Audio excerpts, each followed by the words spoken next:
Sejam bem-vindos ao segundo dia do nosso curso Maratona do Enem. No vídeo anterior, eu falei um pouco sobre o conceito de texto dissertativo e argumentativo e um pouco sobre a estrutura de uma redação dissertativa. Só para lembrar, um texto dissertativo é composto por introdução, desenvolvimento e conclusão. A introdução é a parte em que você vai introduzir o tema, é a abertura do texto, onde você vai introduzir, contextualizar o tema e introduzir as suas ideias. O desenvolvimento é o corpo do texto, digamos a parte principal, onde você vai introduzir as suas ideias e argumentar sobre o tema proposto. Já a conclusão é o fechamento do texto, a parte em que você vai fazer uma síntese das ideias principais e também propor uma solução para o problema proposto, do tema proposto. Lembrando que essa é uma especificidade da prova do Enem e algumas provas de vestibular, que se exige que a pessoa encontre, digamos, uma solução para o problema levantado nos argumentos. Então, tem-se que desenvolver uma proposta de solução. Hoje nós vamos continuar falando sobre a estrutura do texto, dando dicas para cada uma das partes. Começar pela introdução. Bom, muitas pessoas têm dificuldade de começar um texto, não sabe o que colocar assim na introdução logo de cara, não sabe como desenvolver as suas ideias. Pensando nisso, eu trouxe algumas dicas para ajudar vocês a introduzir as ideias assim, de uma forma que seu texto vai ficar maravilhoso. Acompanhe as dicas.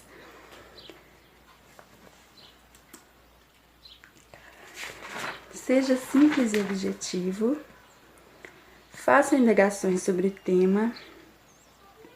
Deixe claro o seu ponto de vista. Cite dados estatísticos e exemplos. Evite gírias e clichês. Então, a primeira dica, seja simples e objetivo.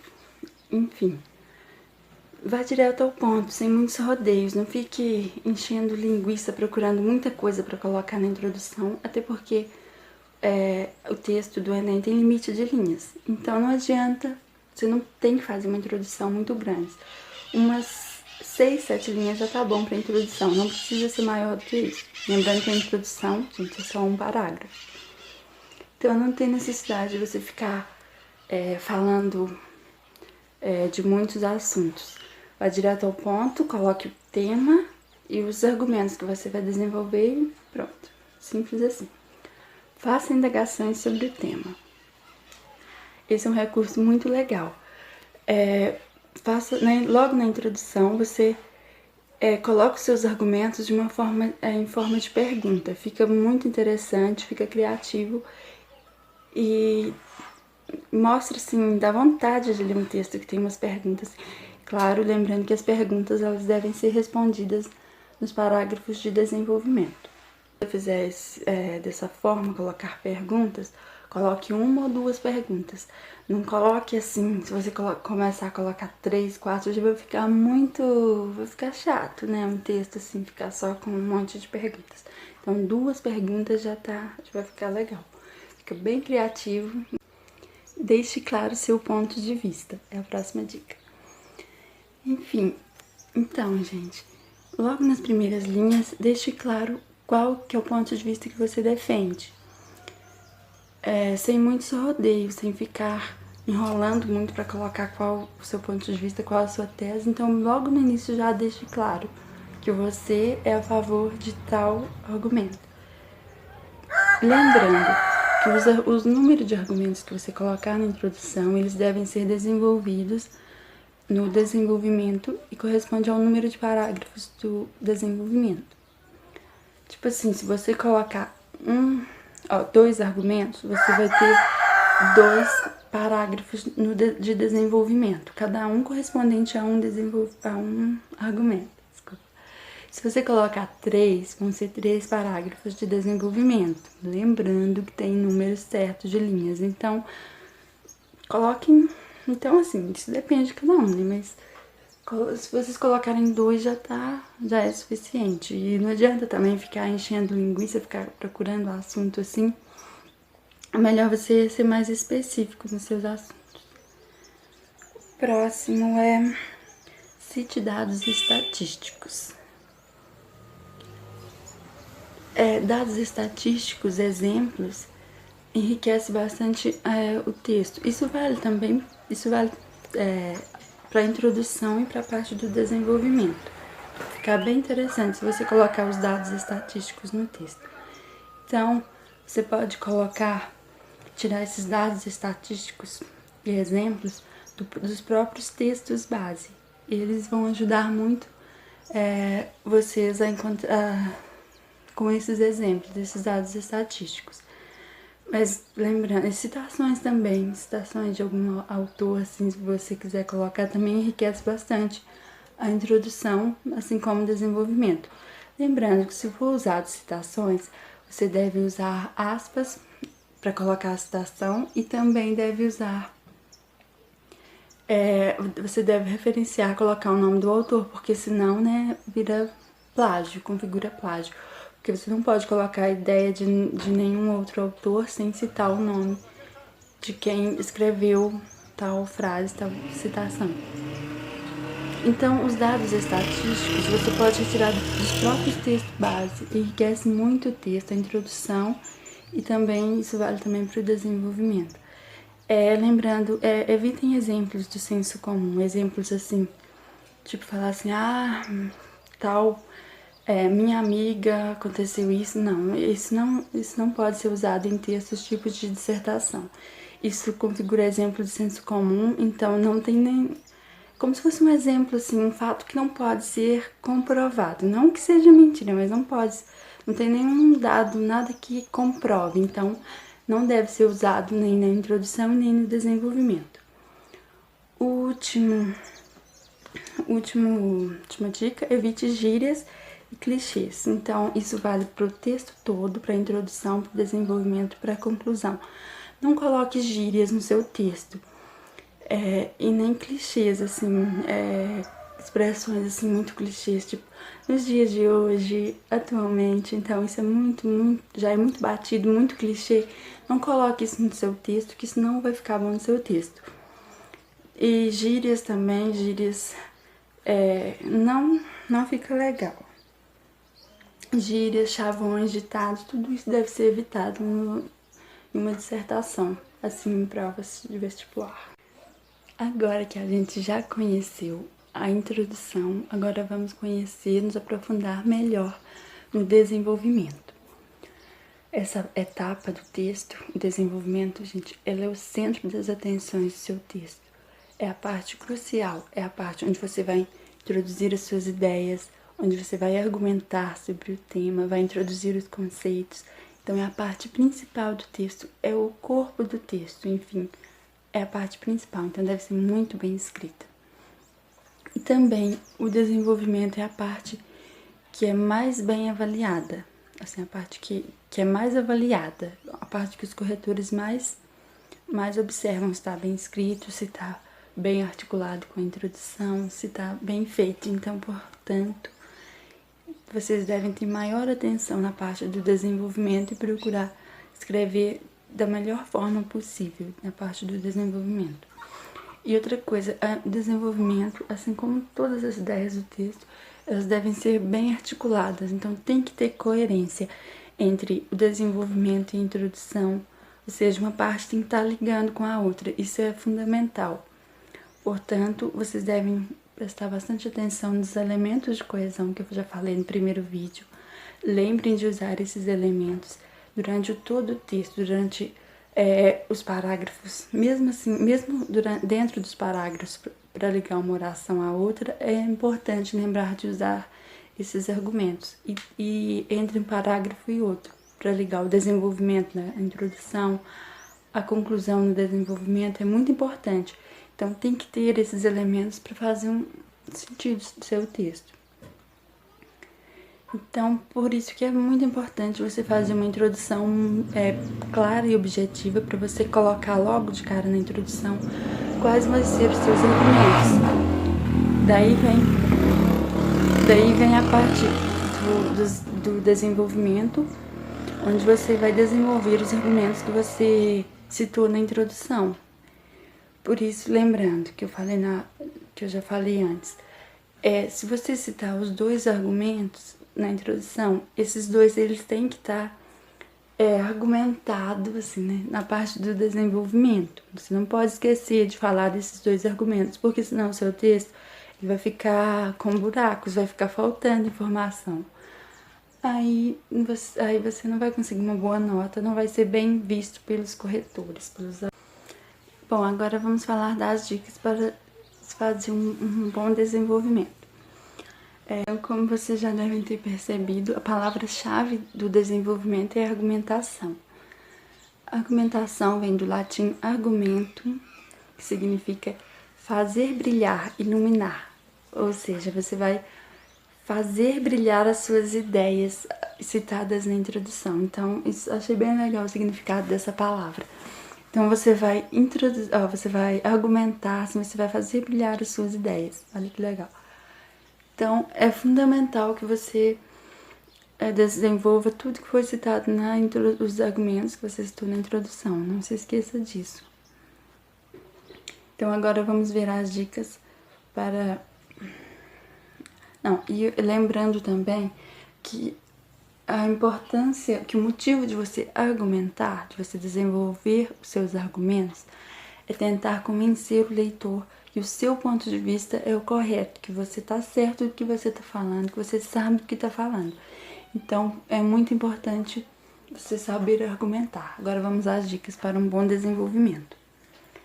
Escolha dos argumentos, argumentação, divisão dos parágrafos, aprofundamento, prós e contras, pessoa do discurso, conexão entre as ideias, citações, exemplos e estatísticas, trajetória histórica e, por último, esquematize. Vamos falar de cada um agora separadamente. Escolha dos argumentos. Escolha argumentos que você sabe como desenvolvê-los, que você tem conhecimento para desenvolvê-los. Não adianta você escolher argumentos que você acha que é inteligente, que é legal, se você não tem conhecimento para desenvolvê-lo. Então, escolha argumentos que você sabe muito bem como desenvolvê-lo. Segundo, argumentação. Como eu já havia dito, argumentação é a palavra-chave do desenvolvimento. Então, é importante que você saiba argumentar, que você tenha conteúdos, você tenha conhecimento para argumentar sobre os argumentos que você se propôs a argumentar, que você tente convencer o leitor que o seu ponto de vista é o correto. Divisão dos parágrafos. Então, como eu já havia dito também, se você colocar 2 argumentos na introdução, geralmente se coloca no desenvolvimento, você vai colocar um parágrafo para cada argumento. Então, essa divisão é interessante porque um parágrafo dá bastante espaço para você desenvolver bastante o seu argumento.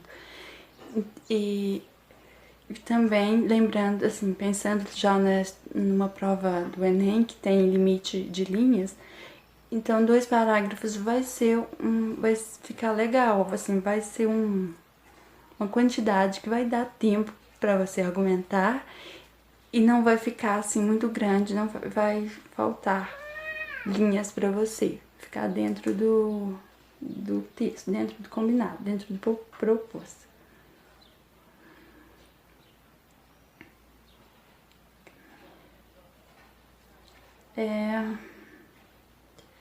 Continuando, aprofunde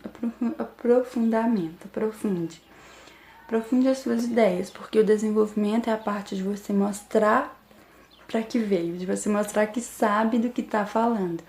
Então, você não pode só citar assim de uma forma rasa, só citar os argumentos. Não, você tem que aproveitar os 2 parágrafos ou 3, depende de cada texto. Você tem que aproveitar esse momento para você mostrar ao seu leitor ou aos corretores que vão corrigir o seu texto que você sabe do que você está falando, que você tem conhecimento, você tem bagagem de conhecimento para defender um ponto de vista e sabe muito bem do que está falando. Isso é bem interessante. Prós e contras. Geralmente alguns temas, acho que a maioria dos temas, tem sempre um lado positivo e um lado negativo. Tem sempre os seus prós e contras. Então, e você, claro, você vai defender um ponto de vista, apenas um, né? Você tem que defender, tem que tomar uma posição. Mas também é interessante, se você quiser colocar no seu texto, o prós e contras. Você pode colocar os prós e contras do seu ponto de vista. O seu ponto de vista pode estar certo por um motivo, pode não estar, assim, algumas pessoas podem concordar com você por um motivo e outras podem não concordar por outro. Então, se você quiser colocar isso fica bem interessante também no texto. Conexão entre as ideias. É bem interessante isso, parte da conexão entre as ideias. Até já tinha falado que o seu texto ele tem que ter coesão entre os seus argumentos, entre os parágrafos, ou entre assim, uma oração e outra. Então você tem que usar os elementos de conexão, aquelas palavrinhas para ligar as ideias do seu texto aos parágrafos, aquelas palavrinhas. Porém, mas, ainda, assim, nossa, tem muitas. Eu não vou entrar nessa parte, mas é interessante você unir as ideias do seu texto, para o texto ficar um todo coeso, não ficar um monte de frases soltas. Isso é muito importante. O texto não pode ficar um monte de frases soltas, sem sentido. As ideias do seu texto, elas devem se ligar uma à outra, devem formar um todo coeso, um texto coeso. Então, prestem bastante atenção nesses elementos de conexão e não esqueçam de colocá-los no seu texto. Pessoa do discurso. Esse também é um ponto que algumas pessoas erram na prova do Enem. Prova do Enem, apesar de você colocar a sua opinião, defender o seu ponto de vista, você não pode usar a primeira pessoa do discurso. Você deve usar sempre a terceira pessoa do discurso.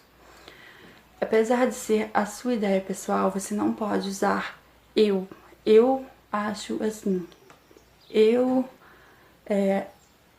concordo que deveria ser assim. Não, na prova do Enem você tem que sempre usar sempre na terceira pessoa do discurso. Você não pode usar na primeira pessoa do discurso, porque senão cai para o senso comum. Então deve ser usado sempre na terceira pessoa.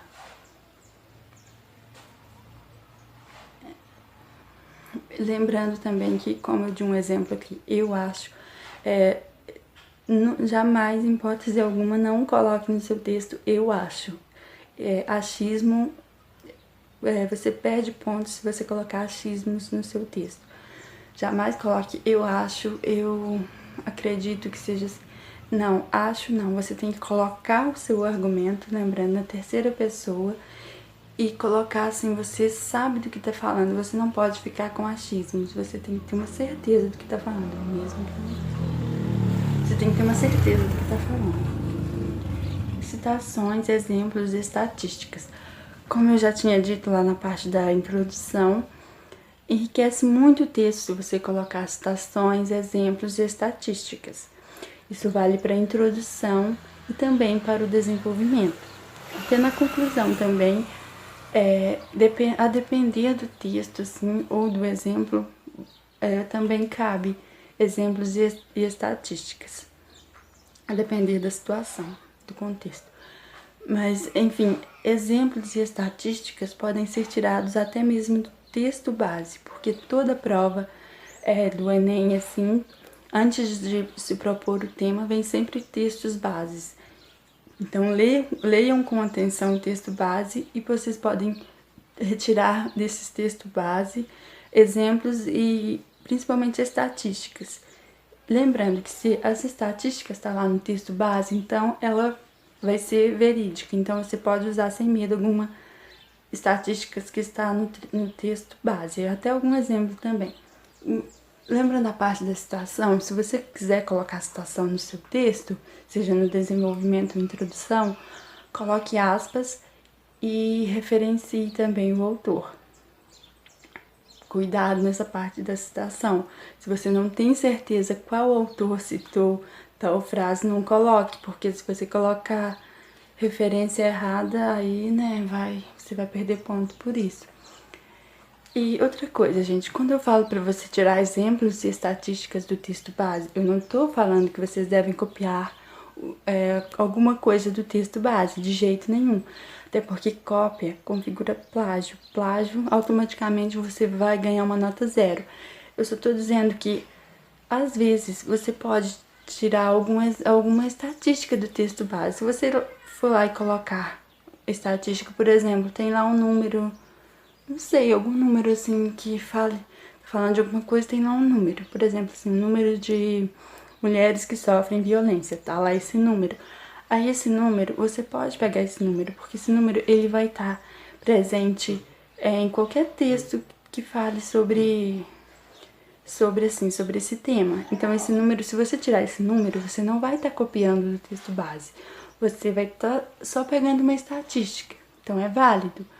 Mas agora, se você copiar alguma parte do texto, aí sim que vai ser plágio. Mas se você pegar apenas um número que tá lá como estatística, ou então até um exemplo assim válido, um exemplo verídico, assim, aí não vai ser plágio. Vai ser plágio se você copiar alguma parte do texto. Então, muito cuidado com isso.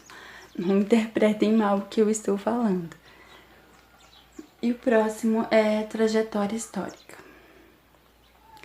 Bom, trajetória histórica é também um recurso interessante para você colocar no seu texto, que fica bem rico o seu texto, mostra bastante bagagem de conhecimento. O que seria isso? Você colocar no seu texto algum dado, assim, algum fato histórico que aconteceu assim e comparar com os dias de hoje. Fica bem interessante comparar assim com os dias de hoje com a situação que está presente no seu texto, é claro. Então fica bem interessante, enriquece bastante o texto, vale a pena investir, mas lembrando, só se vocês tiverem certeza do que você está falando, porque se você colocar algum fato também que não caiba no seu texto, não vai ficar bom. Então, lembrando assim, tudo que eu falei, assim, tudo que é demais também passa, né? Então não adianta você querer colocar um monte de coisa no seu texto se você não tiver certeza do que tá falando. Porque você pode colocar alguma coisa errada, aí vai ficar pior, você não vai conseguir uma nota boa. E por último, a última dica é esquematize. Eu deixei para falar dela por último, mas na verdade ela eu acho que seria o primeiro passo. Esquematize as suas ideias e os seus argumentos. E a última dica para o desenvolvimento é esquematize. Eu deixei para falar por último, mas na verdade deve ser o primeiro passo para você fazer o seu texto. Isso vale também para todo o texto, não só para o desenvolvimento. Esquematize suas ideias, organize suas ideias antes de começar a escrever. Isso vai facilitar muito para você. Os corretores, eles querem informações bem estruturadas e de qualidade. Então, não se preocupe com a quantidade de argumentos que você vai colocar no seu texto. E atente-se para a qualidade e a forma como você está argumentando. Então, se as suas ideias estiverem bem argumentadas, coesas e tiver qualidade nos seus argumentos, com certeza você vai ser bem avaliado. Lembrando que qualidade sempre se sobressai a quantidade. Agora vamos falar da conclusão. A conclusão é o fechamento do texto. Nela é o arremate das ideias principais do seu texto. Uma conclusão bem feita auxilia o leitor a entender qual é o seu posicionamento quanto autor sobre o tema proposto, sobre a ideia, sobre os argumentos que você apresentou no texto, sobre o tema proposto para o texto. Para iniciar a conclusão, é interessante usar elementos de ligação, tipo elementos de ligação assim que indiquem conclusão. Portanto, assim, dessa forma, então usem esses elementos de uma forma que una as ideias do desenvolvimento com a conclusão. Então agora eu trouxe algumas dicas para ajudar vocês a fazerem uma conclusão bem feita. Vamos lá. Seja breve, ressalte a ideia principal, não insira novos argumentos, proposta de solução, evite clichês. Seja breve. A conclusão, ela não deve ser muito longa, ela deve ser clara e objetiva. Deve se conter em apenas um parágrafo e nela você deve fazer uma síntese das ideias principais. Portanto, ela tem que ser bem breve e bem objetiva. Ressalte a ideia principal.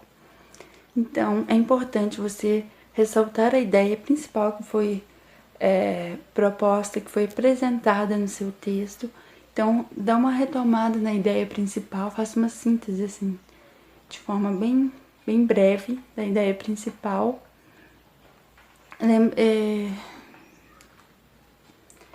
Lembrando que você não pode se esquecer, não se esqueça de... Não se esqueça de retomar a tese apresentada na introdução. Não insira argumentos novos. Bom, a introdução, como eu já disse, é o fechamento do texto. Então, nela você vai apenas dar uma retomada na ideia principal, na sua tese apresentada. Então, você não pode apresentar nenhum novo argumento na conclusão, porque não vai fazer sentido se você apresentar na conclusão um novo argumento sobre o tema. Então, você vai apenas retomar a ideia principal. E proposta de solução. É muito importante essa parte da proposta de solução, porque na prova do Enem se pede uma proposta de solução para o tema apresentado. Então, é na conclusão que você vai apresentar a sua proposta de solução. Apresente a sua proposta de solução e tente detalhá-la ao máximo. Então, você apresenta essa proposta e você pode colocar onde pode ser feita essa proposta, como, de que forma pode acontecer, quando. Então, detalhe essa proposta ao máximo. E outra coisa, é importante que a sua proposta seja viável. Você não pode colocar uma proposta que não tem cabimento nenhum e que não vai acontecer. E o último, evite gírias e clichês. Novamente, né? Isso também era uma dica da introdução, desenvolvimento, então isso vale para todo o seu texto. Não coloque no seu texto ideias do senso comum e evite gírias. Gírias e clichês assim usados no dia a dia. É importante você escrever, porque é importante no texto você escrever de uma forma mais formal, então você não pode escrever assim palavras que você geralmente usa para falar com seus amigos. Então, novamente, gírias e clichês empobrecem o seu texto. Então, evite-os, não use gírias e clichês no seu texto. Uma conclusão bem escrita faz com que o leitor entenda melhor o ponto de vista do autor. Então, gente, com esse vídeo, nós esperamos que vocês arrasem na redação do Enem. Com tudo que foi falado, fica evidente que a redação do Enem não é um bicho de 7 cabeças, como algumas pessoas falam. Basta praticar e ler muito. Como eu já disse no outro vídeo, gente, a leitura amplia muito o vocabulário, amplia nossa visão de mundo, nos dá mais conhecimentos para a gente escrever melhor. Portanto, leiam bastante e pratiquem a escrita da redação do Enem. Vão treinando em casa, vão escrevendo redações. Tenho certeza que seguindo essas dicas e praticando em casa, escrevendo redações, vocês vão sair muito bem na redação do Enem. Então, até o próximo vídeo.